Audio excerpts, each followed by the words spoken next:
National Weather Service in Fort Worth has issued a severe thunderstorm warning for Parker County in north central Texas, Wise County in north central Texas, until 9 p.m.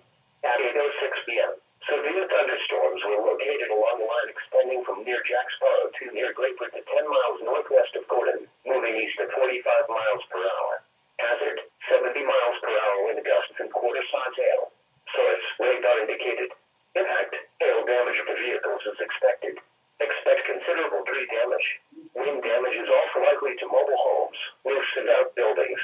Locations impacted include Weatherford, Mineral Wells, Hazel, Decatur, Bridgeport, Briar, Pecan Acres, Willow Park, Reno, Aledo, Springtown, Hudson Oaks, Albert, Annetta, New Fairview, Aurora, Boyd, Chico, Paradise, and Gould. This includes the following interstates. Interstate 20 between mile markers 390 and 422. Interstate 30 near mile marker 1. For your protection, move to an interior room on the lowest floor of the building. Heavy rainfall is occurring with these storms and may lead to flash flooding. Do not drive your vehicle through flooded roadways.